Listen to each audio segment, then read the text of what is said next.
चैत्र नवरात्रि की शुरुआत आज से यानी 9 अप्रैल से हो गई है, जबकि 17 अप्रैल को महानवमी के साथ इसका समापन होगा। नवरात्रि में आदिशक्ति माँ दुर्गा के अलग अलग रूपों की पूजा होती है। आदिशक्ति की उपासना के कई नियम और विधियां हैं। मान्यता है कि आदिशक्ति की पूजा करने से हमारे संकट दूर होते हैं और माँ की विशेष कृपा होती है। नवरात्रि के पहले दिन यानी 9 अप्रैल को माँ शैलपुत्री की पूजा होती है। पौराणिक कथा के मुताबिक माँ शैलपुत्री का जन्म पर्वतराज हिमालय के घर हुआ था। इसी वजह से उनका नाम शैलपुत्री पड़ा।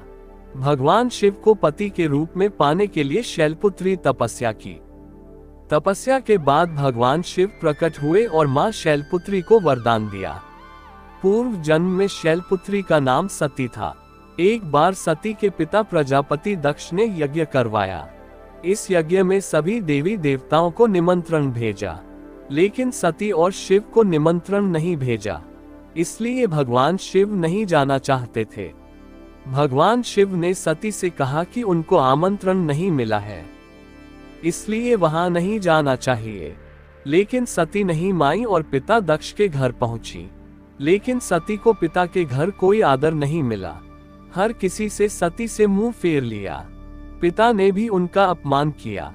इससे आहत सती ने यज्ञ में कूदकर आहुति दे दी और भस्म हो गईं। जब ये बात भगवान शिव को पता चली तो वे क्रोधित हो गए। उनके गुस्से की ज्वाला से यज्ञ बर्बाद हो गया। बताया जाता है कि सती ने फिर से हिमालय की पुत्री के रूप में जन्म लिया और इस वजह से उनको शैलपुत्री कहा जाता है। कैसे करें शैलपुत्री की पूजा? नवरात्रि के पहले दिन माँ शैलपुत्री की पूजा की होती है। माँ शैलपुत्री का चित्र या प्रतिमा को एक चौकी पर लाल या सफेद वस्त्र बिछाकर स्थापित करें। माँ शैलपुत्री को सफेद वस्तु बेहद प्रिय है, इसलिए माँ शैलपुत्री को सफेद वस्त्र या सफेद फूल अर्पित किया जाता है। अब षोडोपचार विधि से माँ शैलपुत्री की पूजा करें। इस दौरान माँ शैलपुत्री को कुमकुम, चंदन, सिंदूर, पान, हल्दी, सुपारी, लौंग, नारियल और 16 श्रृंगार का सामान अर्पित करें।